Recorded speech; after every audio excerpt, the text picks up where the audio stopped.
Assalamualaikum warahmatullahi wabarakatuh. Perkenalkan, nama saya Muhcestar R dari kelas C1. Oke, hari ini saya akan menjelaskan tentang hubungan struktur aktivitas obat-obat antibiotika. Nah, yang pertama yakni antibiotik golongan beta-laktam. Antibiotika beta-laktam merupakan golongan antibiotika yang pertama kali ditemukan, meskipun sampai sekarang itu masih banyak golongan antibiotika dengan berbagai variasi sifat dan efektivitasnya terhadap bakteri. Namun demikian, antibiotika ini masih sering dipergunakan sebagai obat pertama dalam mengatasi suatu infeksi.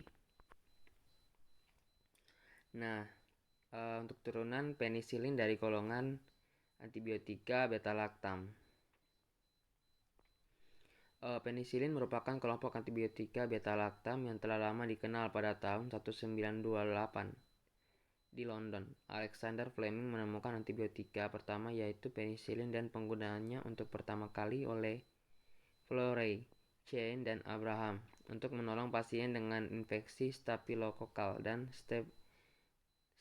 streptococcus. Penisilin diproduksi oleh beberapa jenis jamur seperti jamur Penicillium notatum, Penicillium chrysogenum, serta beberapa jenis jamur yang tergolong dalam genus Streptomyces. Nah, di sebelah kiri yakni struktur dari penisilin.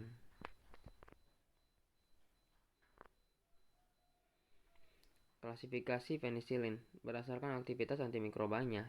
Klasifikasi turunan penisilin dibagi menjadi 5 kelompok, yaitu penisilin G dan penisilin F yang sangat aktif terhadap kokus gram positif. Penisilin retensi, penisilinase seperti metisilin, nafsilin, oksasilin, kloxacillin, diklosasilin kurang sensitif terhadap mikroorganisme yang sensitif terhadap penisilin G. Ampicillin, amoxicillin, dan hetasilin termasuk satu grup penisilin di mana aktivitas antimikrobanya lebih luas. Carbenisilin, tikarsilin, dan acylozilin digunakan untuk Pseudomonas, Echirotobacter, dan spesies Proteus.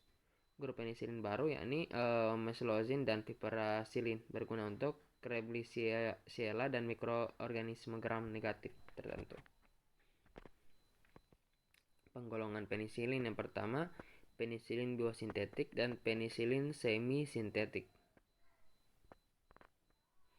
Hubungan strukturnya. Hubungan struktur aktivitas turunan penisilin. Yang pertama, aktivitas antibakteri penisilin bergantung pada keuntungan cincin beta-laktam. Terbukanya cincin beta-laktam mengakibatkan seluruh aktivitasnya hilang. Kestabilan terhadap asam dan beta-laktamase tergantung pada strukturnya.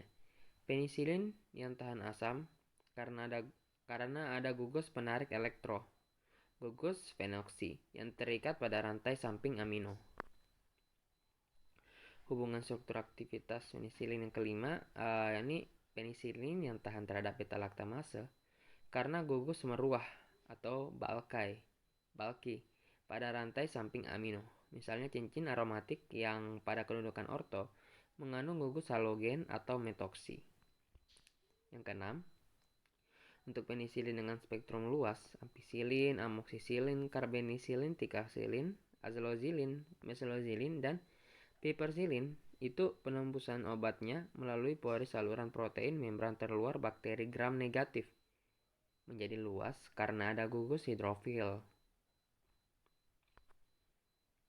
Nah, untuk antibiotika yang kedua yakni untuk golongan tetrasiklin. Nah, antibiotika turunan tetrasiklin ini merupakan turunan oktahidronaftasen yang terbentuk oleh gabungan 4 buah cincin serta memiliki 5 atau 6 pusat atom C asimetrik. Turunan tetrasiklin merupakan antibiotika poten yang memiliki aktivitas berspektrum luas baik terhadap bakteri yang gram negatif maupun bakteri gram positif. Contohnya itu dexamethyltetrasiklin alami, doxycycline semisintesis, dan limesiklin protetrasiklin. Nah, untuk turunan tetrasiklin itu merupakan agen antimikrobial hasil biosintesis yang merupakan spektrum aktivitas luas. Turunan tetrasiklinnya, generasi pertama meliputi tetrasiklin, oksitetrasiklin, klortetrasiklin. Generasi keduanya yaitu dosisiklin dan minosiklin. Yang di sebelah kiri ini adalah struktur dari tetrasiklin. Nah, mekanisme kerja pada tetrasiklin. Tempat kerja turunan tetrasiklin adalah ribosom 30S bakteri dan mencapai sasaran melalui dua proses, yaitu difusi pasif melalui pore hidrofil pada membran terluar sel, sistem transport aktif melalui membran sitoplasma terdalam dengan bantuan pembawa protein periplasma.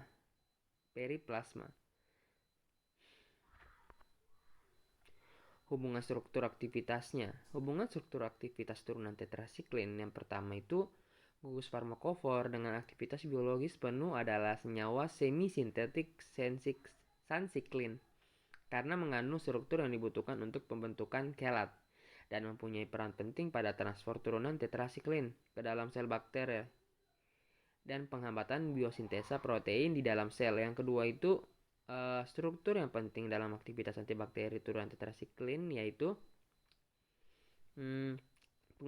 pengaturan linear dari 4 cincin merupakan syaratnya untuk menimbulkan aktivitas biologis. Konfigurasi pada pusat kiral C4, C4A, dan C12A sangat penting untuk aktivitasnya. Sistem planar fenol di keton pada cincin B, C, D. Sistem elektronnya yang berbeda. Gugus 4-dimetilamino untuk membentuk ion bitter agar obat dapat terdistribusi optimum dalam tubuh. Dan aktivitas in vivo. Hilangnya gugus dan dapat mengurangi aktivitasnya. Gugus karbonil pada C2. Yang ketiga, aktivitas akan meningkat bila substituen yang dapat meningkatkan kemampuan donor elektron dari gugus fenol di keton. Modifikasi pada C6 dan C7 menghasilkan turunan yang mempunyai stabilitas kimia lebih besar. Yang keempat, aktivitas akan menurun apabila penambahan atau pengurangan jumlah cincin pada pembukaan cincin akan menghilangkan aktivitasnya. Penambahan atau pengurangan gugus farmakofor akan menyebabkan penurunan atau hilangnya aktivitasnya juga. Semua turunan tetrasiklin, untuk yang kelima, semua turunan tetrasiklin pada pH fisiologis mempunyai bentuk konfigurasi yang sama. Gugus dimetilamino berada di bawah sistem yang planar dan kemungkinan membentuk ikatan hidrogen dengan gugus OH pada cincin C12A. Mungkin itu saja yang bisa saya sampaikan. Lebih dan kurangnya mohon dimaafkan. Saya akhiri dengan ucapan wabillahi taufiq wal hidayah. Wassalamualaikum warahmatullahi wabarakatuh.